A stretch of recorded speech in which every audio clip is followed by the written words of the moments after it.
की वटपौर्णिमाच का? ती पंचमी, चतुर्थी, षष्ठी, सप्तमी का नाही? तर मग हे वड पूजनाची पद्धत कुठून आली? पण आपल्याकडची जी पद्धत आहे वटपौर्णिमा साजरी करण्याची, त्या वडाला फेऱ्या मारायच्या, त्या वडाला दोऱ्या बांधायच्यात, याचा आणि पतीचा दीर्घ आयुष्याशी काय संबंध आहे? आपल्या घराजवळ एखादा जुना वड आहे, तिथंच पारंपरिक पद्धतीने ही वटपौर्णिमा केली जाते. तर मग ते बाकीचे तुम्ही म्हटलात की अमानवीय शक्ती तिथे आहेत, नाही आहेत. तर ह्याचा कसा काय शोध घ्यायचा? त्रयोदशी ते तुम्ही म्हटलात की पौर्णिमा असं एक व्रत आहे. तर हे जे वटपौर्णिमेचं व्रत ज्याला करायचं असेल, तर ज्यांना खरंच हे व्रत करायचं ते कसं करायला हवं? जेव्हा पूजा करतोय ती काम्य पूजा आहे, ती पतीसाठी केलेली पूजा आहे. तर तो दोरा गुंडाळून त्या पतीचं आयुष्य कसं वाढतं? नमस्कार. निरामय जीवन या यूट्यूब चॅनलवर आपलं पुन्हा एकदा स्वागत. मागच्या भागामध्ये आपण अमावस्येवर चर्चा केली होती. हा एपिसोड तुम्ही पाहिला नसेल तर आवर्जून पहा. आज आपण जाणून घेणार आहोत वटपौर्णिमेबद्दल. आपल्याकडे वटपौर्णिमा मोठ्या प्रमाणात साजरी केली जाते. सवाष्ण महिला आपल्या पतीला दीर्घायुष्य लाभावं यासाठी वडाच्या झाडाला फेऱ्या मारते आणि तसेच 7 जन्म हाच पती लाभावा यासाठी वडाला दोरा देखील बांधला जातो. पण ह्याला खरंच काही शास्त्र आधार आहे का? सत्यवान सावित्रीची कथा नेमकं काय सांगते?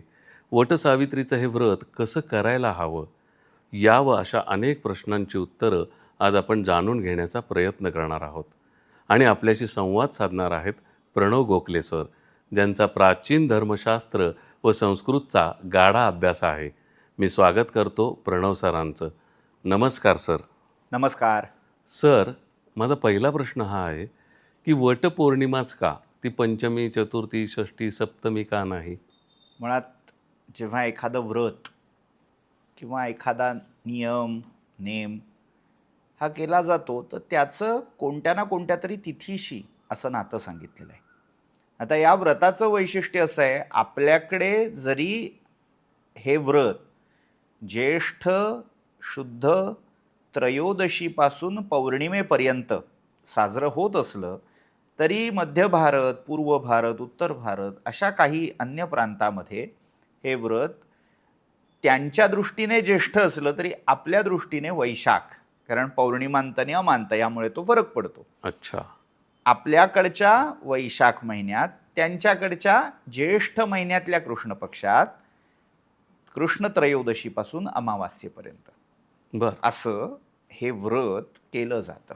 त्यामुळे दोन आपल्याला याच्यात पक्ष दिसतात की त्रयोदशी, चतुर्दशी अमावास्या आणि त्रयोदशी, चतुर्दशी पौर्णिमा असं कृष्ण आणि शुक्ल अशा उभय पक्षामध्ये केलं जाणारं हे व्रत आहे. मुळात केवळ पौर्णिमेपुरतंही हे व्रत मर्यादित नाही, ते त्रिरात्र व्रत. या व्रताचं नावच मुळात जे ग्रंथामध्ये दिलेलं आहे ते आहे सावित्री त्रिरात्र व्रत. अच्छा. त्याला पुढे वट हा शब्द जोडून वट सावित्री त्रिरात्र व्रत असंही बरं. काही म्हणतात. मग त्याला वट सावित्री म्हणतात. वट पौर्णिमा हे त्या शेवटच्या दिवसाला उद्देशून वापरलेलं नाव आहे. पण आपल्याकडे हे 3 दिवसाचं व्रत केलं जात असेल असं मला वाटत नाही, कारण वटपौर्णिमा साजरी केली जाते. हो. आता या सगळ्यामधला मुख्य मुद्दा काय की मूळच्या धर्मशास्त्रीय व्रतविधानामध्ये रूढीनिहाय, प्रथानिहाय फरक होत जातो, अंतर पडत जातं. तसं हे आज पडलेलं अंतर आहे. अच्छा. मुळात व्रत हे त्याचं स्वरूप आहे. त्या व्रताचं आज सेलिब्रेशन झालं, हो, सेल्फी मोमेंट झाला खरंय, किंवा अगदी सण झाला असंही म्हणायला हरकत नाही. खरंय. हे सगळं बदललेलं रूप आहे. बर. पण ज्या एका मूळच्या विषयावर, गाभ्यावर हे सगळं बेतलेलं आहे ते शास्त्र वचनानुसार समजावून घेणं हा आपला उद्देश आहे. म्हणून मी त्रिरात्र व्रताचा उल्लेख केला. अच्छा. मुळात सत्यवान सावित्रीची जी कथा पुराण इतिहासामध्ये सांगितली जाते तो या सगळ्या व्रतपूजनामागचा गाभा आहे. अच्छा. पण मग ही जर कथा आजच्या काळात डिकोड करायची झाली तर काय सांगाल? कारण सगळ्यांनाही माहिती आहे की सावित्रीने सत्यवानाचे प्राण वाचवले यमाशी हे करून. आता ही कथा मूळ काय आहे ते बघूया. कथा अशी आहे, मद्र देशाचा राजा आहे, त्याचं नाव आहे अश्वपती. त्याला अपत्य नाही आहे. अपत्य प्राप्ती व्हावी यासाठी त्याने सावित्रीची आराधना केली. आता ही सावित्री कोण? तर अशी एक कल्पना आहे आपल्याकडे की विश्व ज्या आदिशक्तीपासून उत्पन्न झालं, अच्छा. निर्माण झालं, सर्जनाची जी देवता आहे ती सावित्री. सुसव असा संस्कृतमध्ये धातू आहे. त्याचा अर्थ आहे, आपण वापरतो ना, प्रसवणे, हो. उत्पन्न करणे, प्रसव सर्जन पीडा. करणे. हां. तर तो धातू, त्याचं रूप आहे सवितृ. आता हा जो सवितृ शब्द आहे तो आपल्या सगळ्यांना माहिती आहे, सविता, सूर्यनारायण हो. म्हणून ओळखला जातो. या विश्वाची उत्पत्ती कुठेतरी सवितृ, सवित्यापासून झाली ही धारणा. त्या सवित्याचं निर्माण करणाऱ्या देवतेचं स्त्री रूप आहे सावित्री. अच्छा. पुराणामध्ये ही सावित्री ब्रह्मदेवाची शक्ती किंवा ब्रह्मदेवाची पत्नी मानली गेली. बर. तिचा काही ठिकाणी उल्लेख स्वरा म्हणूनही केलेला आहे. स्वरा, सावित्री, मग सरस्वती, गायत्री ही तिचीच प्रतिरूप मानली गेलेली आहेत. मुख्य देवता सावित्री, तिचं कार्य काय? तर विश्वाची उत्पत्ती करणं. अच्छा. याला अपत्य हवंय, याला आपली प्रजा वृद्धी व्हायला हवे, यासाठी त्यांनी सावित्रीची तपश्चर्या केली. साध्या सोप्या भाषेत सांगायचं झालं तर गायत्री मंत्राचं पुरस्चरण त्याने केलं. अच्छा. कारण आपण ज्याला गायत्री मंत्र म्हणतो, गायत्री हा वैदिक छंद आहे. त्या छंदामध्ये मुख्य ज्या देवतेचं स्तवन केलेलं आहे, ज्याला प्रार्थना केलेली आहे, ती देवता आहे सवितृ. अच्छा, ती सावित्री. त्याच सवितृ देवतेचं स्त्री रूप आहे सावित्री. जसं मातृकामध्ये आपण ब्रह्मदेवाची स्त्री शक्ती ब्राह्मी, विष्णूची स्त्रीरूप शक्ती वैष्णवी, शिवाची स्त्रीरूप शक्ती माहेश्वरी, तसं सवित्याची ही स्त्रीरूप शक्ती सावित्री. तिचे 3 प्रकारे संदर्भ आपल्याला सापडतात. एक, सवित्याचं, सूर्याचं स्त्रीरूप म्हणून ती सावित्री आहे. ब्रह्मदेवाची पत्नी म्हणूनही ती सावित्री आहे. आणि मंत्र, वेद किंवा ब्रह्म प्रतिपाद्या किंवा प्रतिपादिका म्हणूनही ती सावित्री, असे 3 संदर्भ तिच्याविषयी मिळतात. अच्छा. त्या देवतेची उपासना अश्वपतींनी केली. ती देवता प्रसन्न झाली आणि तिच्या प्रसादाने त्याला एक कन्या रत्न प्राप्त झालं. आता सावित्रीच्या कृपेने ती झाली म्हणून त्या कन्येचं नाव त्याने सावित्री ठेवलं. त्याचं जे तप होतं, त्या तपाचं तेज ह्या कन्येमध्ये उतरलेलं होतं. अत्यंत तेजस्विनी, मेधाविनी अशी ही कन्या होती.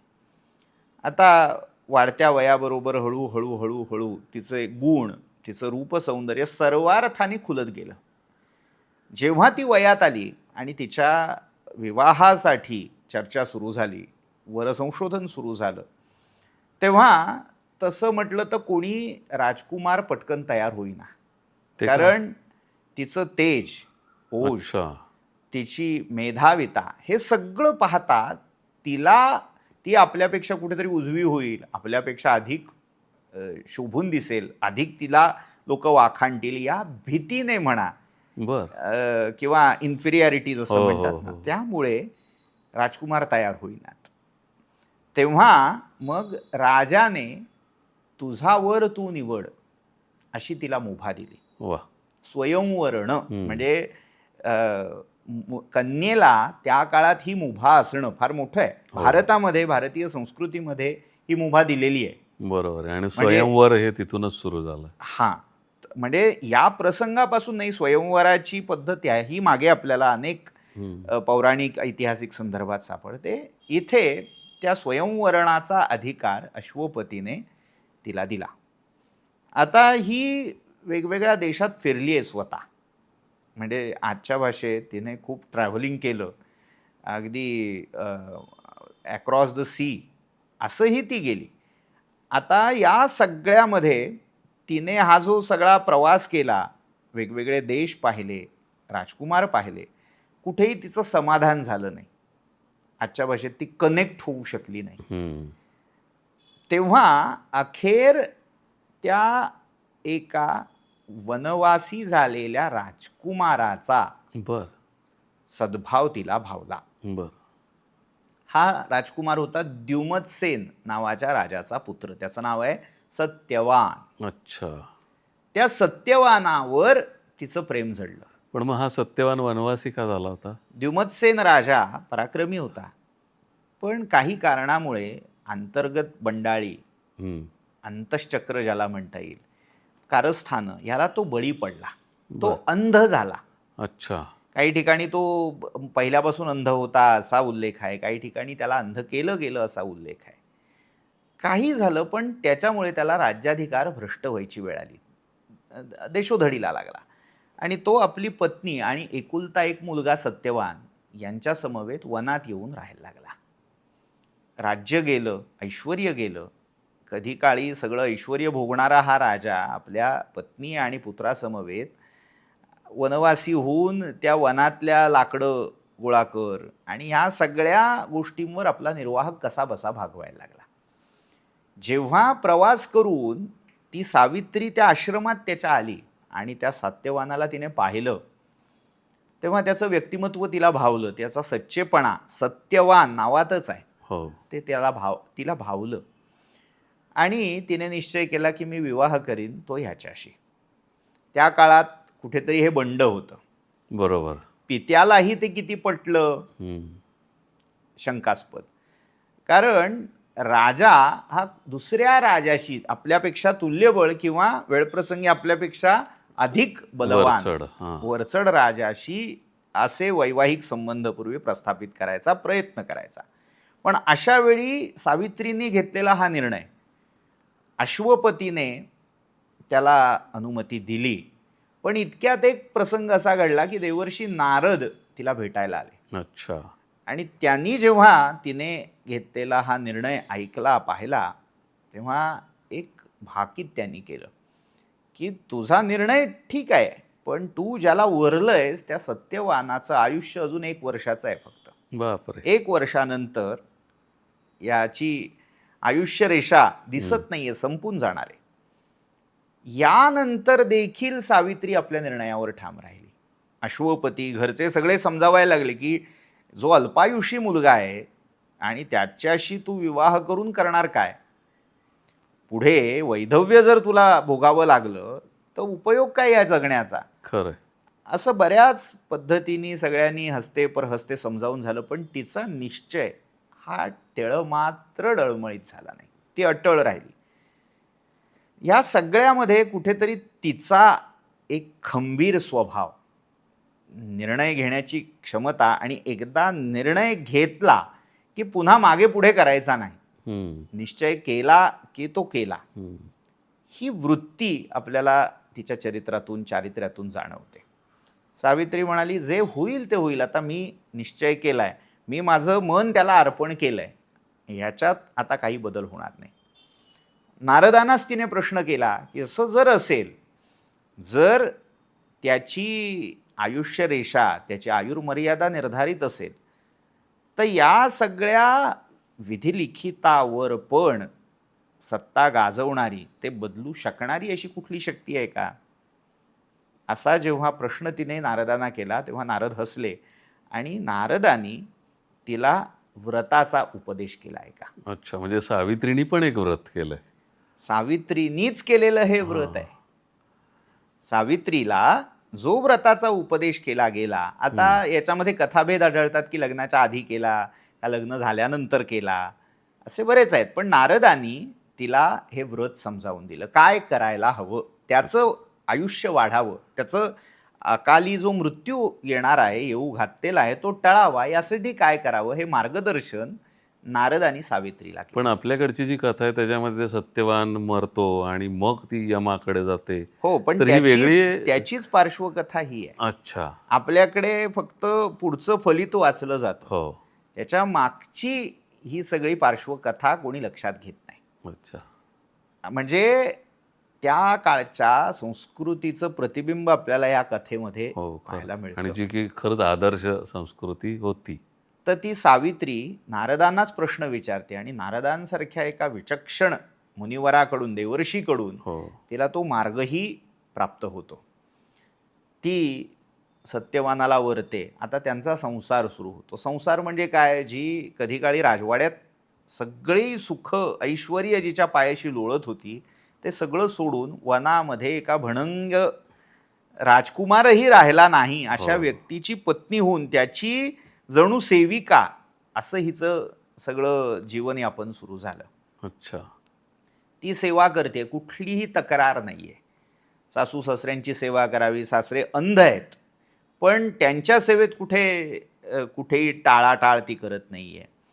सत्यवानाची पुन्हा काळजी घेते. जे काही आहे ते सुखासमाधानात ती सगळं चालवते. त्याची पण तिने ते व्रत कुठलं केलं होतं तुम्ही म्हटलात ते? येतो मी त्याच्याकडे. हां. आता हळूहळू वर्ष सरत आलं. त्याचा जो निर्धारित काळ होता, जेव्हा थोडक्यात त्याच्यावरचं गंडांतर येऊ घातलेलं होतं, जे नारदांकडून तिला आधी कळलेलं होतं, तो काळ जसा यायला लागला तसं ही व्रतस्थ झाली. अच्छा. तिने आपल्या सासू सासऱ्यांना हे सगळं सांगितलं, विश्वासात घेतलं आणि आज्ञा मागितली की मला माझ्या पतीचं आयुष्य वाढावं यासाठी हे व्रत करायचंय, आपण आज्ञा द्यावी. म्हणजे तिथेही आजच्या दृष्टीतून विचार केला तर हे काय आहे, त्यांची आज्ञा कशाला घ्यायची, हो. माझी मर्जी, हो, माझा असं नवरा तिने आहे. नाही हां. केलेलं. ती आपण काय करतोय हे थोडक्यात डिस्कस करते, त्यांना विश्वासात घेते, त्यांची अनुमती घेते. मला वाटलं म्हणून मी डाएट सुरू केलं असं नाही तिने केलेलं. आणि ते व्रत कसं केलं तर त्रिदिनात्मक त्रिरात्र्यात्मक, अच्छा. 3 दिवस 3 रात्र तिने अनशन केलंय. अन्नाचा एक दाणा देखील तिने घेतलेला नाही. व्रतम नानशनात परम असं शास्त्रवचन आहे की व्रतामध्ये सर्वश्रेष्ठ काय मानावं तर ज्याच्यामध्ये आहार नियमन केलं जातं. आहारच घेतला जात नाही कोणत्याही प्रकारचा. आज आता उपास आहे, मग भगर खायची का साबुदाण्याची खिचडी, असे पर्याय जरी शोधले जात असले तरी उपवासाची मिसळ आली. तर असा पर्याय मुळात व्रतविधानात मान्य नाही. सावित्रीने ते व्रत म्हणून स्वीकारलं. निराहार ती राहिली. आणि निराहार राहिली म्हणजे मग झोपली, लोळत पडली असं नाही. ती घरातली सगळी कामं करत असताना निराहार राहिली. अच्छा. आता होता होता 3रा दिवस आला. त्रयोदशी चतुर्दशी पूर्ण झाली, पौर्णिमा आली. त्या दिवशी जेव्हा तो वनामध्ये लाकडं गोळा करण्यासाठी निघाला सत्यवान, तेव्हा हिने सासू सासऱ्यांकडे आज्ञा मागितली की मीही आज त्याच्याबरोबर जाते. म्हणजे तिला माहीत होतं. हां. सगळं आधी विचारून घेतलेलं होतं आणि याच्यावर कोणत्या ना कोणत्या तरी रूपात संकट येणार आहे. मग त्याला मदत करण्यासाठी ह्यासाठी ती सावित्री सगळं हे ठरवून बाहेर पडली. झालं, हा सत्यवान लाकडं गोळा करतोय, तोडतोय, असं करून एका झाडावर लाकडं तोडत असता असता त्याला थोडा त्रास झाला. उन्हाची तिरीप डोळ्यावरून गेली, भोवळ आली, असं झालं. त्याने आपल्या पत्नीला सावित्रीला बोलून दाखवलं की थोडा त्रास होतोय, मला विश्रांती घेऊ दे. म्हणून तो त्या उन्हाच्या तिरपीने त्रस्त होऊन सावित्रीच्या मांडीत डोकं ठेवून झोपी गेला. बर. हा प्रसंग असं सांगितलं जातं की एका विशाल वटवृक्षाच्या खाली हा प्रसंग घडत होता. अच्छा. तो जशी झोपला, थोड्या वेळात तिथे काही यमदूत आले. त्या यमदूतांनी त्याचं प्राणहरण करण्याचा प्रयत्न केला, त्याचे प्राण काढण्याचा. पण सावित्रीच्या तेजामुळे, तिच्या व्रतप्रभावामुळे यमदूतांची मात्रा काही चालली नाही. यमदूत परत रिक्तहस्ती गेले. त्यांनी आपल्या देवाला, यमाला हे सगळं सांगितलं. तेव्हा यमधर्म स्वतः तिथे आला. मग ते ध्यान आहे की तो संवर्त नावाचा त्याचा रेडा आहे. हातात दंड आणि पाश घेतलेला काळा कभिन्न असा तो यमराज तिथे येऊन उभा राहिला. सामान्य व्यक्तीला हे दर्शन झालं नसतं. खरं. पण सावित्री मुळातच ती तेजस्विनी आहे. ती कुठेतरी देवीच्या अंशातून उत्पन्न झालेली आहे आणि तिचं स्वतःचं व्रत पुण्य तितकं आहे, तप आहे. त्यामुळे तिला यमाचं दर्शन झालं. तिने पाहिलं तर यमाने आपला पाश फेकून त्या सत्यवानाच्या स्थूल देहातून अंगुष्ठ मात्र ज्योतीच्या रूपामध्ये त्याचा सूक्ष्मदेह काढून घेतला. त्याची जी जीवनज्योत होती ती काढून घेतली. अच्छा. आणि त्या सूक्ष्मदेहाला बरोबर घेऊन दक्षिण दिशेकडे हा मार्गस्थ झाला. तर हे सगळं सावित्रीने बघितलं असेल ना? सावित्री आपल्या दिव्य दृष्टीने हे पाहू शकत होती. आता खरा जो प्रसंग आहे तो त्याच्या पुढे आहे. अच्छा. इथे तो जो स्थूल सत्यवानाचा देह आहे तो तिने त्या वटवृक्षाच्या छायेमध्ये तसाच ठेवला. तिने वनदेवतांना, वृक्षदेवतेला प्रार्थना केली की या देहाचं मी पुन्हा येईपर्यंत रक्षण करा. आणि ती सावित्री आता यमधर्माच्या मागे निघाली. ज्या यमधर्माचं दर्शन चर्मचक्षुना होत नाही त्याला नुसती सावित्री पाहत नव्हती, तर त्याचं अनुगमन करण्याची शक्ती तिला प्राप्त झाली होती. बापरे. यम पुढे, मागोमाग सावित्री, आणि त्या यमाच्या तावडीत सापडलेला तो सत्यवानाचा जीवात्मा. अशी यात्रा दक्षिणेच्या दिशेने सुरू झाली. होता होता होता यमाच्या लक्षात आलं की ही सावित्री काही आपला पिच्छा सोडत नाहीये. त्याला वाटलं या लोकीची मर्यादा जिथे पूर्ण होईल, ह्या भूतलावरची मर्यादा जिथे पूर्ण होईल तिथे ती आपला पाठलाग करू शकणार नाही. पण त्याचा तो अंदाजही खोटा चुकला. ठरला. ती त्या मानवी मर्त्य लोकाच्या पलीकडेही आपल्या तपाने जाऊ शकली. अच्छा. जेव्हा हे त्याच्या लक्षात आलं त्याने तिला थांबवलं. कशासाठी माझा पाठलाग करतेस असं जेव्हा त्याने विचारलं तेव्हा ती म्हणाली, कुठलीही पतिव्रता स्त्री, आता संस्कृतमध्ये पत्नीव्रत असाही शब्द आहे हा. बर. म्हणजे जर आपण पुराणातले संदर्भ पाहिले तर पतिव्रत आणि पत्नीव्रत असे दोन्ही शब्द आहेत. पत्नीव्रत याचा या संदर्भातला अर्थ पत्नीने, एकनिष्ठ असणाऱ्या पत्नीने करावयाचं व्रत. अच्छा. असा त्या पत्नीव्रत शब्दाची फोड आहे. आणि पतिव्रत म्हणजे पती हाच एकमेव सेव्य वर्णीय आहे या निश्चयाने केलेलं व्रत, ह्या निश्चयाने केलेलं आचरण, यालाही पातिव्रत्य, पतिव्रत असं म्हटलेलं आहे. तर ती त्या एकनिष्ठतेमुळे हे सगळं करते.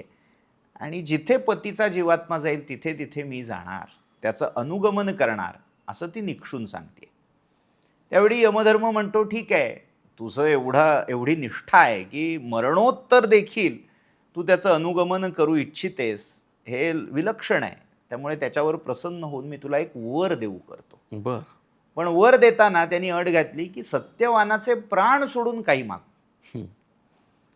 तिने पहिला वर मागितला की माझ्या पित्याचा वंश पुढे वाढावा. अच्छा. कथा सुरू कुठून झाली तर त्या मद्र देशाच्या राजाला, अश्वपतीला अपत्य नव्हतं. त्याने सावित्रीची उपासना करून कन्या प्राप्त केली.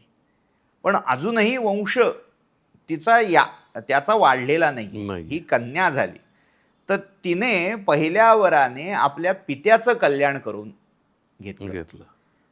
पित्याचा वंश वाढावा, तो समृद्ध व्हावा, तो सुखी व्हावा, त्याचं ऐश्वर्य चिरस्थायी व्हावं, असा वर तिने पहिल्या त्या संधीत मागून घेतला. यमधर्म प्रसन्न झाला, तथास्तु म्हणाला. पुढे तो निघाला. पुन्हाही त्याच्या मागोमाग जायला निघाली. आता पुन्हा थोडा वेळ गेल्यावर जशी पुढच्या लोकाची सीमारेषा आली तिथे गेल्यावर यमाच्या लक्षात आलं की अजूनही ही पाठलाग करते. पुन्हा थांबला, पुन्हा विचारलं. तिने सांगितलं की काही झालं, तुम्ही वर दिलात, मी वर घेतला, ह्याचा अर्थ मी पतीचं अनुगमन सोडावं असं नाही. त्यामुळे मी ते अनुगमन करतच राहणार. यमधर्म पुन्हा प्रसन्न झाला, पुन्हा एक वर देऊ गेला. तिने आता काय मागितलं तर द्युमत्सेन जो सासरा आहे त्याची दृष्टी गेलेली आहे, त्याचं राज्य गेलेलं आहे, त्याची दृष्टी, त्याचं राज्य, त्याचं विगत वैभव सगळं त्याला पुन्हा मिळावं असा दुसरा वर मागितला. म्हणजे कन्येला, मुलीला उभय कुलोद्धारिणी असं म्हटलेलं आहे. म्हणजे पित्याचं आणि सासऱ्याचं दोन्ही कुळ किंवा नवऱ्याचं उद्धार करणारी. तर सावित्रीने पहिल्या 2 वरांनी हे करून दाखवलं. यमधर्माने तोही वर तिला हसत हसत दिला. आता पुढे निघाला. आता खरी कसोटी होती. यमलोकाची सीमारेषा, यमलोक हा अत्यंत त्याचं भीषण चित्रण केलेलं आहे. उग्र असा हा लोक आहे. तिथे जाऊन निभाव लागणं हे सामान्य जीवाला शक्यच नाही. पण अशा प्रतिकूल परिस्थितीमध्ये सुद्धा सावित्री पाठोपाठ चालली आहे. सगळ्या यातना म्हणजे ज्या जीवाला मरणोत्तर भोगाव्या लागतात त्या ती जिवंतपणी जिवंतपणी पाहत अनुभवत. साक्षी भावनेने ती पुढे चालली आहे. ती जणू काही जगण्यामागची जी प्रेरणा शक्ती आहे ती सावित्री आहे. महर्षी अरविंदांनी आधुनिक काळातलं जे फार मोठं नाव होतं तत्वज्ञान किंवा अगदी भारतीय स्वातंत्र्य लढ्यातलं, त्यांनी याच्यावर एक सुंदर महाकाव्य लिहिलंय. सावित्री असंच नाव आहे. अच्छा. आणि ही सगळी कथा त्यांनी रूपकाच्या माध्यमातून समजावून दिली आहे. तर ही सावित्री असो, हे सगळं विषयांतर टाळूया, कथेकडे वळूया. ती त्याचं अनुगमन सोडत नाहीये. यमधर्म पुन्हा थांबतोय, पुन्हा तिला परावृत्त करण्याचा प्रयत्न करतोय की तू आता नको येऊस पुढे, ह्याच्या पलीकडे ज्या वेदना होतील, यातना पाहायला मिळतील, त्या अमानवी आहेत, अमानुष असं तुला सगळं भोगावं लागेल. कारण आता हा जीवात्मा माझ्या तावडीत आहे, माझ्या लोकी आलेला आहे. तर तू आता विचार कर, तू पुन्हा जा. ती म्हणते नाही, अनुगमन पतीचं हेच पत्नीचं आद्य कर्तव्य आहे. असं म्हटल्यावर यमधर्म म्हणतो, तुझ्यासारखी धर्मनिष्ठा सहसा कोणात पाहायला मिळत नाही. मी धर्माचं पालन करून धर्मराज झालेलो आहे. मला धर्माच्या या सूक्ष्मतेची जाण आहे. त्यामुळे ती धर्माची तुझ्या ठायी असलेली बुद्धी, धर्मबुद्धी पाहून मी प्रसन्न आहे. तुला हवं ते मागून घे, पण सत्यवानाचे प्राण मागू नकोस. असं सांगितल्यावर ती म्हणाली, कुठल्याही स्त्रीचं असं एक मनोरथ असतं की तिचा वंश सदैव चालत राहावा, तिचा वंश वाढावा, चिरस्थायी वंश माझा असावा, आणि ते सगळं मला पाहता यावं जिवंतपणी. असं वरदान मागता मागता आपलं पातिव्रत्यही तिने अक्षुण्ण राहावं असं वरदान त्याच्याकडे मागितलं. यमधर्म त्या कृपा करण्याच्या नादात विसरून गेले. त्यांनी तथास्तु म्हटलं. आता पुढे जायला लागल्यावर पुन्हा सावित्री मागे येते म्हटल्यावर ते थोडे वैतागले, चिडले. यमधर्म म्हणाले, आता काय, आता 3 वर तुला दिले तरीही तू पाठलाग सोडत नाहीस म्हणजे काय. पुन्हा सावित्री सांगते, मी तुमचा पाठलाग करतच नाहीये. मी माझ्या पतीच्या जीवात्म्याचं, त्याच्या सूक्ष्मदेहाचं अनुगमन करतेय. तुम्ही त्याला सोडा. म्हणाला, त्याला का सोडा असं विचारल्यावर सावित्रीने खुलासा केला, तुम्ही जो वर मला 3रा दिलाय तो पूर्ण होण्यासाठी तुम्हाला त्यांना सोडावं लागेल. आता यमधर्म म्हणतोय, मी काय वर दिला, मी कुठे त्याचा प्राण तुला दिला. तेव्हा सावित्रीने आठवण करून दिली, तुम्ही माझं पातिव्रत्य अक्षुण्ण राहील, माझा धर्म अक्षुण्ण राहील असाही वर दिलात, आणि माझा वंश वाढेल असाही वर दिलात. त्यामुळे माझा आता वंश वाढण्यासाठी मला काही मूलबाळ अजून नाही झालेलं. जर माझं पातिव्रत्य कायम राहून माझा वंश वाढायला हवा असेल तर माझ्या पतीचा प्राण तुम्हाला परत देणं भाग आहे. खरं. आपण आपल्याच शब्दात कसे फसलो हे आता यमधर्माला जाणवलं. पण खरोखरी तो प्रसन्न झाला. तिची धर्मबुद्धी, तिची ही मेधाविता त्याने ओळखली, चतुराई ओळखली, आणि शेवटी त्या सत्यवानाचेही प्राण तिला परत मिळाले. तो सूक्ष्मदेह आपल्या गतीने त्याच्या मूळ देहामध्ये येऊन स्थिरावला. इकडे सावित्री ही यमधर्माच्या त्या धर्म पालनाच्या बळाने पुन्हा मर्त्यलोकी येती झाली, आणि पुढे सुखाने त्या दोघांचा संसार झाला. द्युमत्सेनाला राज्य मिळालं. केवळ आपल्या पित्याचं कल्याण केलं नाही तर आपल्या सासऱ्याचंही कल्याण केलं. आपल्या सासऱ्याला, पतीला राज्य वैभव जे हरवलं होतं तेही तिने ह्या वरांनी पुन्हा मिळवून दिलं. पण मग पुढे किती वर्ष जगला हा सत्यवान? दीर्घायू. आता पुराणामध्ये सहस्रावधी वर्ष त्यांनी राज्य केलं असं वर्णन मिळतं. मत्स्य पुराणातही त्याचा उल्लेख आहे. अनेक अपत्य झाली, वंश वाढला असं चित्रण आहे. त्यातला लाक्षणिक अर्थ घ्यायचा की जेवढी आयुर्मर्यादा सामान्य जीवांची विधात्याने निर्धारित केलेली असते तेवढी त्या दोघांनी उपभोगली. पण या सगळ्या कथेमध्ये अजरामर झाली ती सावित्रीची पतिनिष्ठा. खरं. आणि या सगळ्या प्रसंगाचं स्मरण, पुण्यस्मरण म्हणून हे वटपौर्णिमेचं किंवा वटसावित्रीचं व्रत आजही केलं जातं. पण मग इथे हा वड जो आहे तिथं योगायोगाने त्या वडाच्या खाली घटना घडलेली आहे. उद्या उठून ती पिंपळाच्या खाली झाली असती तर मग हे वड पूजनाची पद्धत कुठून आली?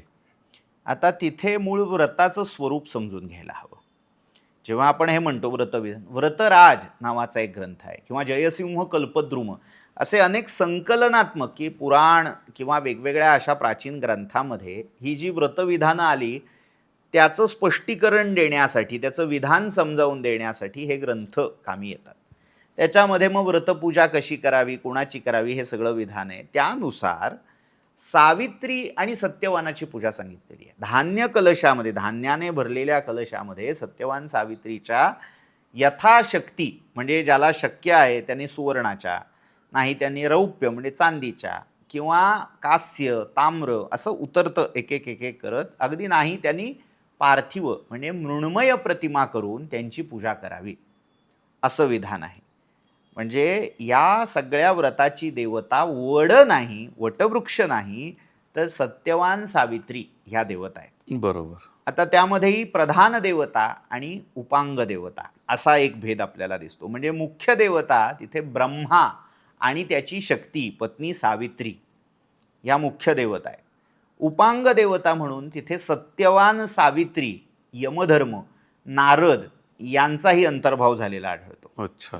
म्हणजे देवता किंवा देवक मांडताना मुख्य स्थंडिलावर किंवा वेदिकेवर ब्रह्मदेव आणि सावित्रीची स्थापना करावी आणि त्यांच्या बरोबरीने सत्यवान, सावित्री, यमधर्म, नारद यांची स्थापना करावी असं विधान आपल्याला दिसतं. आता याला पर्याय म्हणून एवढं सगळं आता स्थंडिल किंवा ती वेदिका असं स्थापन करून त्यांची पूजा करणं सगळ्यांना शक्य होतंच असं नाही. विशेषत्वाने ज्या गृहिणी आहेत त्यांना ते शक्य होतं नाही. मग त्याला एक पर्यायी मार्ग म्हणून वटवृक्ष असा योजला गेला.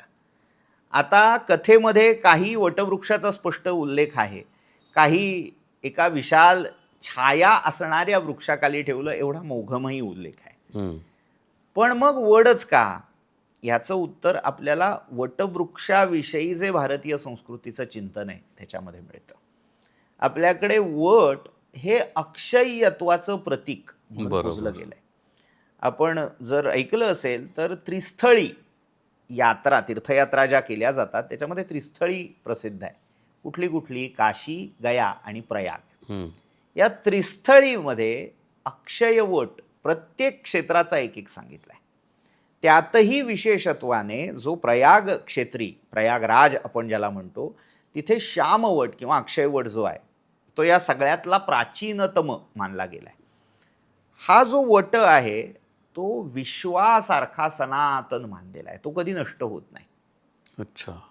आता ह्याला थोडं समांतर उल्लेख आपल्याला पाहता येईल. गीतेमध्ये, भगवद्गीतेमध्ये 15व्या अध्यायात भगवंतानी एका विश्वरूप अश्वत्थाचं वर्णन केलं आहे.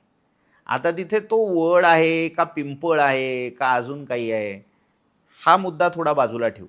या वृक्षाचं जे एक रूपक आहे ते कसं आहे, न्यग्रोध असं त्याचं नाव आहे. बर. न्यक म्हणजे खालच्या दिशेने, रुह रोध वाढणं. जो वृक्ष खाली वाढतो म्हणजे जगाच्या दृष्टीने उलटा वाढतो. खरंय. आता वटवृक्ष उलटा वाढतो म्हणजे काय, झाड वरच वाढत जातं, झाडाची उंची आपण पाहतो ना. पण वडाचं, अश्वत्थाचं एक वैशिष्ट्य असं आहे, तो पारंब्यानी वाढतो. त्याच्या विशेषत्वाने वडाचं उदाहरण घेऊ.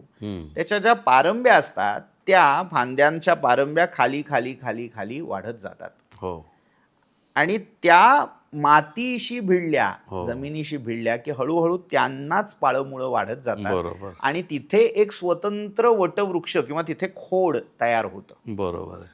ह्या प्रक्रियेला न्यग्रोध, न्यक म्हणजे अधो दिशेने, खालच्या दिशेने वाढणारा. आणि हा संसारही असाच आहे असं पण गीतेत अधश्च सांगितलं. ऊर्ध्वं प्रसृतास्तस्य शाखा गुणप्रवृद्धा विषयप्रवालाः अधश्च मूलान्यनुसंततानि कर्मानुबंधीनी मनुष्य लोके.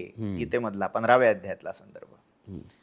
तर हे प्रतीक आहे आणि तो जसा अक्षय्य आहे, तो अविनाशी आहे, त्या असं वाटतंय की हे खोड संपलं, वठून गेलं, असं म्हणता म्हणता त्याच्या मुळांवर, त्याच्या पारंब्यांवर वाढलेला अजून एक खोड त्याची जागा घेत आहे.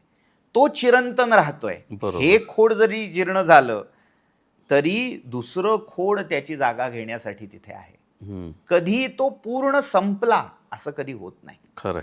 ही जी शाश्वतता आहे, संततता आहे, त्याचं प्रातिनिधिक वृक्षरूप, वनस्पती रूप म्हणजे वड आहे. पण हा वड आहे प्रतीक.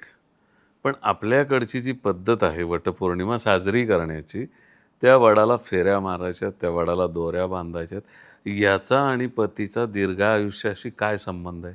मुळात या व्रताचा जो संकल्प आहे ना, तर त्या संकल्पामध्ये अवियोग मागितलेला आहे. पती पत्नींचा अवियोग असावा. अवियोग म्हणजे कधी दुरावा निर्माण होऊ नये. हो.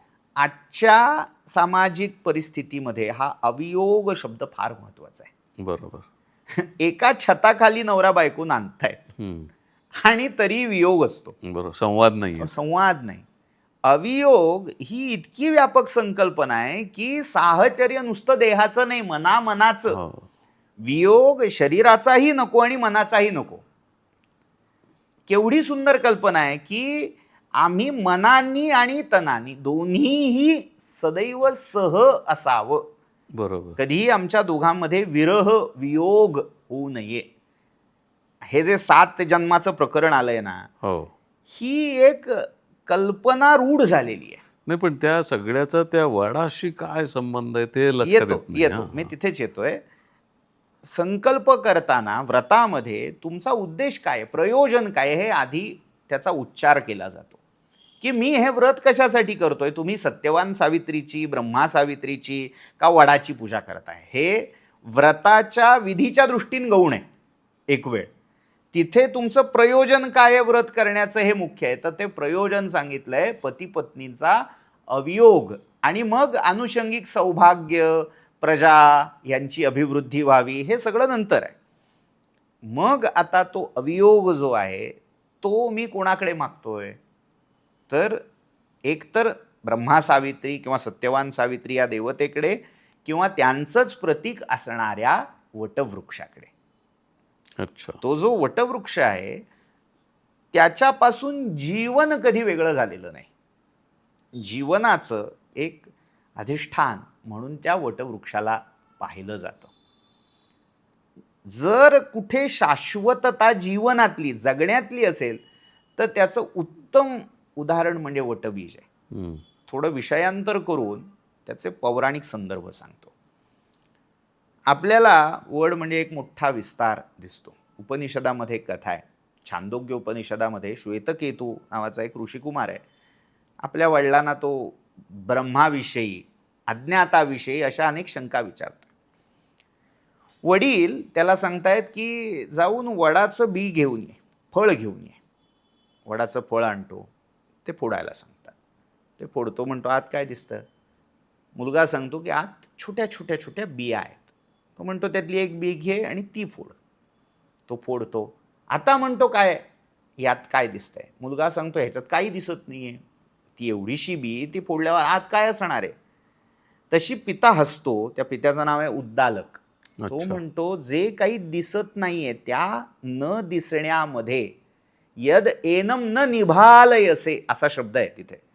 काही दिसत नाहीये त्या शून्यात, त्या पोकळीत हा सगळा वटवृक्ष दडलेला आहे. खरं. कारण त्या एवढ्याशा बीजामध्ये सामर्थ्य आहे, एवढा विशाल काय वटवृक्ष होण्याचं. हे जीवनाचं स्वरूप आहे. हे जीवन जर समजून घ्यायचं असेल तर त्या वटवृक्षाच्या विस्ताराचा आणि त्याच्या इवल्याशा पोकळ बीजाचा संबंध लक्षात घ्यावा लागेल. पण हे झालं तत्वज्ञान. जेव्हा पूजा करतोय ती काम्य पूजा आहे, ती पतीसाठी केलेली पूजा आहे, तर तो दोरा गुंडाळून त्या पतीचं आयुष्य कसं वाढतं हे लाक्षणिक आहे. हां. आपण ज्या गोष्टी करतोय त्याचा कुठेतरी तो अन्वय दाखवलेला आहे. अन्वय कसा काय केलं जातं पूजेमध्ये. वृक्षपूजा, वनस्पती पूजा जेव्हा सांगितली जाते तेव्हा त्या वृक्षाला पाणी घालणं, फुलं अर्पण करणं, माळ घालणं असेल, दिवा लावणं, धूप दाखवणं, हे सगळे उपचार आहेत. पण या सगळ्या उपचारामध्ये एक असा उपचार अधिक सांगितला की सुतवणं, सूत्र, बर. दोरा. आता तो दोरा कसा आहे, पुन्हा संतत, तन असा धातू आहे, तंतू ह्या शब्दामध्येही तो आहे. ताणणं, विस्तारणं, पसरणं हे सगळं त्या सूत्रामध्ये अनुस्यूत आहे. जेव्हा ती सौभाग्यवती स्त्री तो दोरा त्या वृक्षाभोवती गुंडाळते, जणू काही ते जीवनसूत्र ती त्या वृक्षाभोवती गुंडाळून आपल्या पतीचं आयुष्य, आपल्या पतीची, आपल्या सौभाग्याची संततता मागते, प्रार्थनेतून प्राप्त करू पाहते. हा दोरा जसा अखंड आहे, तिथे तोडून नाही सांगितलेला. कसा आहे तर त्याला परिक्रमा करत तो त्या वृक्षाला गुंडाळायचा आहे. तसं माझं हे जीवन हे अखंड राहू दे. उपनिषदामध्ये पुन्हा एक संदर्भ महत्वाचा आहे, प्रजातंतुम मा व्यवच्छेत्सी असं तैत्तिरीयामध्ये म्हटलेलं आहे. प्रजेला तंतूचं रूपक दिलंय. प्रजा, आपला वंश हा तंतू सारखा आहे, तो कधी तुटू नये. पुन्हा तिथे दोऱ्याचा संबंध आहे. बरोबर. पण म्हणजे जो एक आचार तुम्ही करताय, उपचार करताय, तो ही लाक्षणिक आहे, प्रातिनिधिक आहे, प्रतिकात्मक आहे. त्यातली प्रतिकात्मकता लक्षात घेतली, मग विशेष त्याच्यात सांगितले की तो रेशमी असावा. मग ज्यांना रेशमी परवडत नाही, जमत नाही, त्यांनी किमान पक्षी कापसाचा रंगीत घ्यावा. कच्चा असा जरी असला तरी पटकन तुटेल ओढून तोडून, असा तो नसावा. असे बरेच मग त्याच्यातली ही सांगितली. या सगळ्या मागची कल्पना हीच आहे की त्याच्या जीवनाचा तंतू, माझ्या जीवनाचा तंतू, आमच्या दोघांच्या संसाराचा, सौभाग्याचा, वंशाचा तंतू कुठेही तुटू नये. तो या वटवृक्षाभोवती गुंडाळला जाऊन अखंड व्हावा. पण ही प्रार्थना वटवृक्षाला आहे का? देवतेला. पुन्हा आपला गोंधळ इथेच होतोय की वटवृक्ष हे त्या देवत्वाचं प्रतीक आहे. मी मूर्तीची पूजा करताना ती मूर्ती मातीची आहे, दगडाची आहे, रत्नाची आहे, धातूची आहे. मी धातूची पूजा करत नाहीये, मी मातीची पूजा करत नाहीये. मी त्या प्रतीकाच्या मागे जी देवता आहे, ती शक्ती आहे, त्याला ती प्रार्थना करतोय. वटवृक्षामध्ये जे जीवनाचं अखंडपण आहे, म्हणजे या विश्वामध्ये जीवन ज्या एका देवतेमुळे, ज्या एका तत्वामुळे अबाधित राहिलेलं आहे, अखंडित राहिलेलं आहे. मगाशी मी जी कथेचा उल्लेख करत होतो की अक्षय्य अशी कल्पना या वटाशी जोडलेली आहे. जेव्हा सगळं विश्व प्रलयामध्ये बुडून जातं, एकारणवी सृष्टी होते, तेव्हा अशी कल्पना आहे की भगवान नारायण, जे या विश्वाचा आत्मा मानले गेलेले आहेत, ते बालमुकुंद रूपात या वटवृक्षाच्या, अक्षय वटाच्या पानावर शयन करतात. हो, ते भजन पण आहे. बालम मुकुंदम मनसा स्मरा, वटस्य पत्रस्य पुटे शयान. म्हणजे तिथे वडाची पूजा आहे का? तर ती वडाची पूजा नाहीये. त्या वटवृक्षा मागे जो तो परमात्मा आहे, जो ते जीवन अखंडित ठेवतोय, त्याची केलेली ती पूजा आहे. मग त्याला तुम्ही ब्रह्मा सावित्री म्हणा, विष्णू म्हणा, किंवा शिवशक्ती म्हणा. नाही, माझं तेच म्हणणं आहे की समजा त्या वडाची पूजा तुम्ही आत्ता म्हटलं, तो एक विचार पटतो. पण ह्या सगळ्यामुळे ती जी मूळ सावित्री आहे, जी सत्यवानाची सावित्री होती, तिचं जे व्रत आहे त्याच्यापासून आपण लांब गेलोय असं नाही वाटत का? तिथे समान सूत्र तेच आहे ना.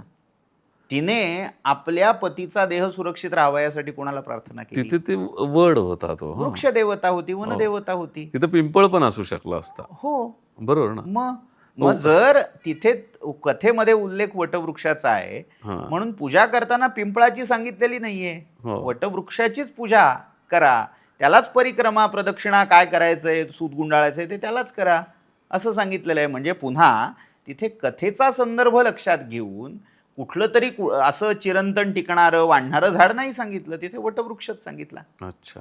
पण मग आजकालच्या बायका ह्या वडाची फांदी आणून घरामध्ये ठेवतात आणि गॅलरीत ठेवतात किंवा सोसायटीमध्ये केलं जातं, हे कितपत योग्य आहे? पुन्हा कुठलीही गोष्ट जेव्हा पर्यायी व्यवस्था म्हणून काढली जाते, त्याच्या मागच्या सगळ्या धारणा लक्षात घ्यायला हव्यात. म्हणजे कुठेही अखंड जिवंत असणारा वृक्ष पूजणं हे कधीही श्रेयस्कर, हेच कधी योग्य मुख्य प्रवाह मानावा. पण आता होतं काय, बदलत्या सगळ्या सामाजिक मूल्यामध्ये, बदलत्या राहणीमानामध्ये, विशेषतः वर्किंग वुमन असताना या सगळ्या गोष्टी तशाच्या तशा करणं शक्य आहे का? आपण जी मूल्य स्वीकारलेली आहेत, आपल्याला जर अर्थ, पैसा, पगार, नोकरी हे सर्वाधिक मूल्य जपायचं असेल तर आपण कुठेतरी बाकीच्या मूल्यांची तडजोड करायला लागलेलो आहोत. मग जर मला तडजोड करून देखील ही सगळी मूल्य जपायची इच्छा आहे, त्यासाठी असे पर्यायी मार्ग काढले जातात. पण ते पर्यायी मार्ग काढताना सुद्धा आपल्याला थोडं परंपरेचं, मूळच्या विधानाचं भान असेल तर ते सोयीचं होतं. म्हणजे कसं, जर सावित्री प्रतिमेच्या पूजेचं मूळ विधान आहे ते आम्ही करू शकलो तर हे करायची गरज नाही.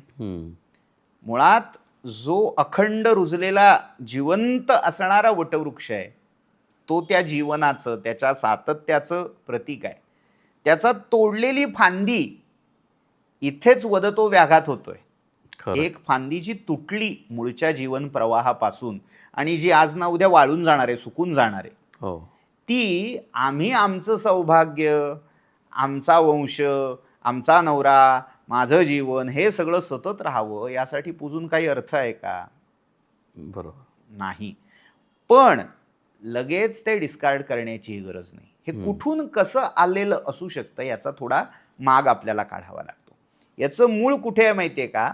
याचं मूळ थोडं आपण पूर्व भारतामध्ये डोकावलं तर तिथे मिळतं. पूर्व भारतामध्ये उडिसा, बंगाल या प्रांतामध्ये जेव्हा हे व्रत केलं जातं, वेगळ्या पद्धतीने थोडं केलं जातं, तिथे यमधर्माची पूजा होते. तिकडे एक लोकदेव आहे, धर्मराज, धर्मठाकूर असंही म्हणतात. त्याची पूजा किंवा यमधर्माची पूजा केली जाते. आता या यमधर्माची पूजा करत असताना त्याला काय काय अर्पण केलं जातं, तर फुलं, फळं ही जशी त्याला अर्पण केली जातात तसं त्याला एक वटवृक्षाची फांदी देखील अर्पण केली जाते. विशेषतः ज्याला फळं लागलेली आहेत अशी फांदी यमधर्माला अर्पण करण्याची तिकडे पद्धत आहे. कशासाठी? तर जीवावर आलेलं शेंडीवर निभावलं. हे जसं आहे की यमधर्म सगळं न्यायला आला होता, त्याने माझं सगळं नेऊ नये, एक न्यायचं असेल तर एक शाखा, एक फांदी छोटीशी त्याला देऊन आपली सुटका करून घेणं, हा त्याच्या मागचा भाव आहे. वटवृक्ष एक डहाळी तोडली, एक फांदी तोडली, ह्याच्यामुळे नष्ट होणार नाही, तो अखंड राहणार आहे. पण यमधर्म जो आलाय प्राण नेण्यासाठी, जो मृत्यूची देवता आहे, त्याचं येणंही फुकट गेलं नाहीये. जीवावर आलेलं फांदीवर निभावलंय. असे बरेच संकेत या एका साध्या विधीमधून व्यक्त झालेले आहेत. आता ह्या गोष्टी जेव्हा म्हणजे प्रादेशिक रूढींचं अभिसरण होतं, देवाणघेवाण होते, त्याच्यामध्ये इकडे आलेल्या असू शकतात. मग तो बाकीचा यम, बाकीची पूजा ही राहून ती वडाची डहाळी, वडाची फांदी तेवढी इकडे राहिली आणि तिचीच पूजा रूढ झाली. हे योग्य आहे का? तर मुळात सगळं पूजेचं स्वरूप पाहता योग्य नाही. मग घराच्या घरी पूजा करायची असेल वडाची, मला वडाच्या भोवती परिक्रमा जमणार नसतील, पूजा जमणार नसतील, तर काय करावं? मुळात आधी हे काम्य व्रत आहे, हे लक्षात घ्यायला हवं. मग त्याला पर्याय काय असू शकतात? प्रत्यक्ष वडाच्या फांद्या तोडून त्याचा ऱ्हास करण्यापेक्षा, म्हणजे आज होतं काय की वडाला जायला जमत नाही ना, मग बाजारात जा, मंडईत जा, तिथे डझनाला 12 अशा फांद्या तोडून ठेवलेल्या असतात, त्या घेऊन या, आपल्या कुंडीत तात्पुरत्या रोवा आणि त्याची पूजा करा. आता वटवृक्षाचं वैशिष्ट्य असं आहे की जर नीट फांदी तोडलेली असेल, नीट तिचं आरोपण केलं तर त्यातूनही नवा वटवृक्ष जन्मू शकतो. अशी अनेक उदाहरणं मी बघितलेली आहेत की ती फांदी कुंडीत लावली, नीट संगोपन केलं आणि त्याचं पुढे झाड होऊ शकतं. मुळात पक्ष्यांच्या विष्ठेवर उत्पन्न होणारा वाढणारा असा हो. वृक्ष असला तरी काही वेळेला असे प्राकृतिक चमत्कार, होतात. चमत्कार असं नाही म्हणता कामा, पण असं काही त्या वृक्षाच्या आंतरिक रचनांमुळे, त्या परिस्थितीमुळे ते होऊनही जातं. तर असंही होत असतं. त्यामुळे प्रत्येक वेळी हे चुकीचंच आहे, हा मूर्खपणा आहे असं म्हणून त्याच्याकडे गर्ह्य दृष्टीने पाहण्यापेक्षा त्याला उत्तम पर्याय काय असू शकतात याचा विचार व्हायला हवा. जसं अगदी काही ठिकाणी रांगोळीमध्ये वटवृक्ष काढून त्याचीही पूजा सांगितलेली आहे. प्रातिनिधिक आहे, प्रतिमा आहे. बरोबर आहे. त्यामुळे वटप्रतिमा अगदी सोन्या चांदीची, तांब्याची, कास्याची वटवृक्षाची प्रतिकृती करून त्याचं पूजन दान करण्याचंही विधान आहे. ज्यांना शक्य नाही त्यांनी मातीचं वटवृक्षाचं प्रतीक करावं, त्याची पूजा करण्याचंही विधान आहे. ज्यांना तेही शक्य नाही तर वटवृक्षाचं फळ सबीज जे आहे त्याचंही पूजन तुम्ही करू शकता एक वेळ, अच्छा. पर्याय म्हणून. तर एवढे सगळे पर्याय आहेत. पुन्हा सत्यवान सावित्री, ब्रह्मा सावित्री, यमधर्म, वटवृक्षाचं चित्र, नारद यांचाही एक चित्रपट आपल्याकडे मिळतो. चित्रपट म्हणजे थोडक्यात एक चित्र प्रतिमा. तर त्यातलाही फ्रेम करून त्याचीही पूजा तुम्ही घरच्या घरी करू शकता. असे अनेक पर्याय आहेत. मात्र होतं काय, गतानुगतिकता येत जाते. लोक हे पर्याय डोळसपणे शोधण्यापेक्षा चाललंय ना तसं करत राहा. आणि त्याच्यामध्ये सेलिब्रेशन पण आहे. हां, तर असं करू नये. आता याच्यामध्ये अजून एक महत्त्वाचा घटक असा की कुठल्याही वडाला जाऊन गुंडाळा का, बर, हाही येतो. आपल्याकडे कोणत्या वटवृक्षाची पूजा करावी ह्याचंही एक स्वतंत्र विधान आहे. अच्छा, म्हणजे ते कुठलाही वड चालत नाही. हां, कारण आता मानो या ना मानो, हां, सगळेच वड पूजेसाठी पवित्र असतात असं नाही. बर. वटवृक्षावर अनेक प्रकारच्या भूत, पिशाच, यक्ष, राक्षस यांचा अधिवास सांगितलेला आहे. अच्छा. त्यामुळे मनाला येईल दिसला वड की करा पूजा, घाला प्रदक्षिणा, असं करू नये. मग तो कसा ओळखायचा? ज्या वटाचं काही संस्कार त्या वटवृक्षावर झालेले आहेत. आता हे सगळं हळूहळू कालौघामध्ये लुप्त होत चाललंय. पूर्वीच्या काळी वृक्ष दत्तक घेतले जायचे.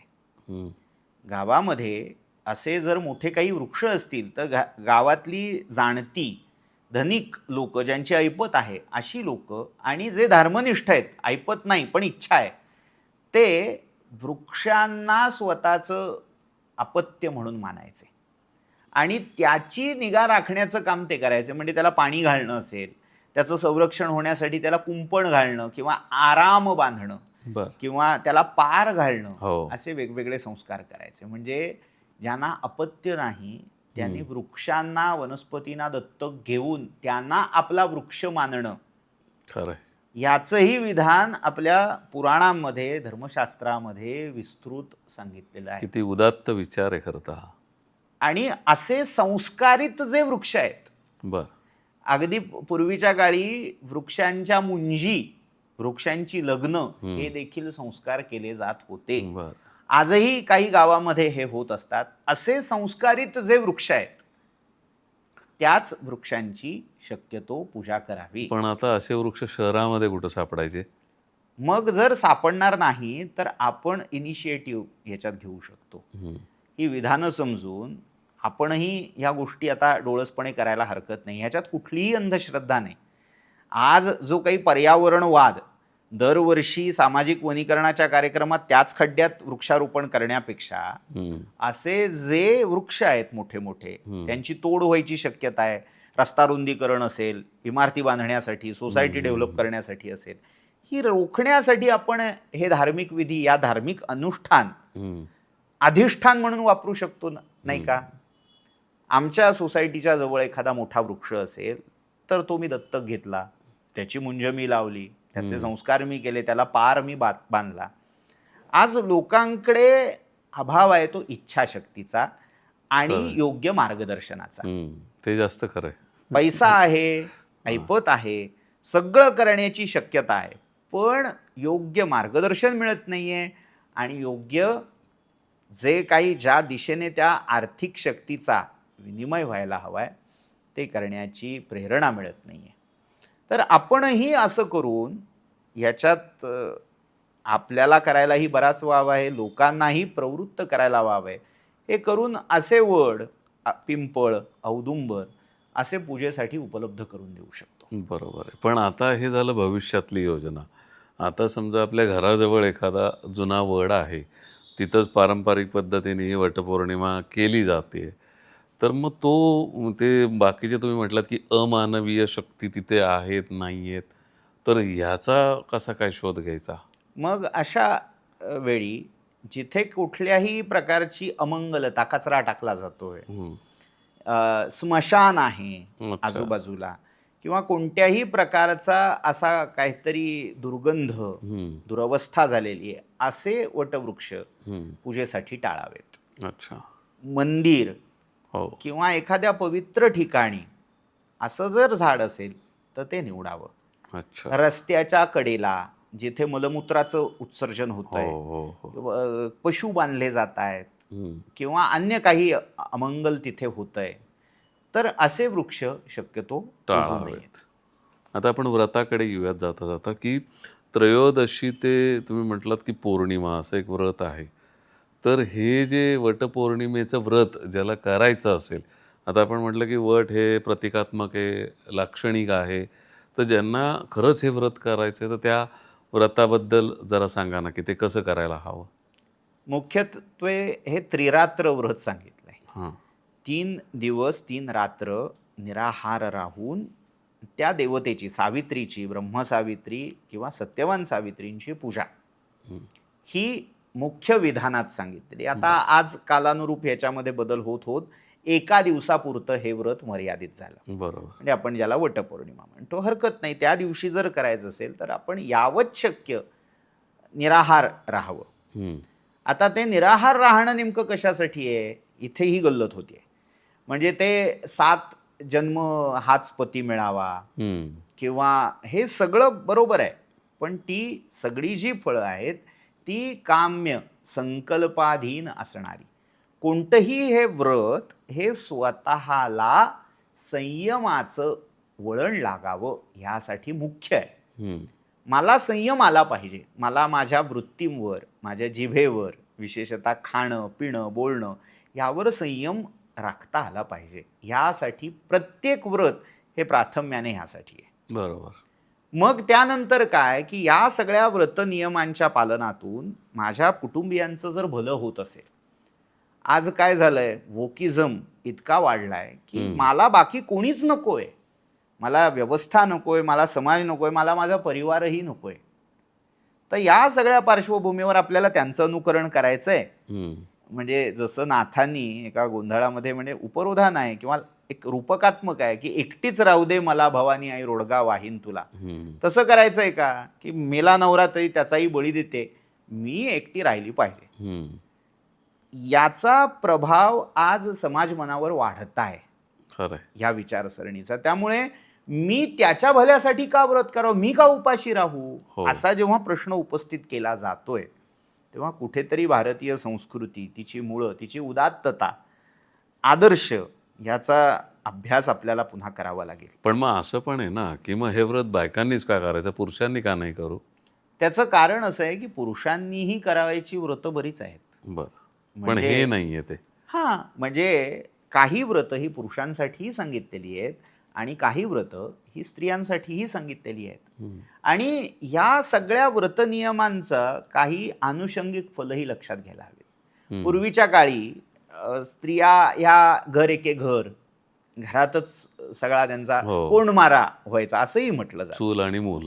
मग अशा व्रत नियमांच्या आयोजनाने व्हायचं काय, की एकमेकात भेटी होणं, भेटीगाठी वाढायच्या, ओळखी व्हायच्या, हं.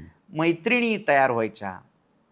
असा एक त्यांचा सामाजिक बांध, अनुबंध हा या व्रतातून साध्य व्हायचा. आज आता ते प्रयोजन तितकंसं प्रभावी आहे का, तर नाही. नाहीये. अनेक वेगवेगळी किटी पार्टीज असतील, हो. हे सगळं होतंय. पण त्या काळात ह्या सगळ्याला एक असंही महत्त्व एक सोशल गॅदरिंग ज्याला म्हणू आपण. ते होतं. पर्यावरणीय महत्त्व होतं. आज आता ते व्रताचं मूळ रूप राहिलं बाजूला आणि पर्यावरणवाद्यांनी हायजॅक केल्यासारखं मग आम्ही पण पुरुष पण म्हणतात. हो. मुळात पुरुषांसाठी आहेत ना व्रत. हम्म. धर्मशास्त्रामध्ये जेव्हा विधान केलं जात आहे तेव्हा पुरुषांसाठी स्वतंत्र व्रत आहेत, स्त्रियांसाठी स्वतंत्र व्रत आहेत. मग सगळं सगळ्यांनी करावं, सगळं सगळ्यांच्याचसाठी, असा दुराग्रह कशासाठी? खरं आहे.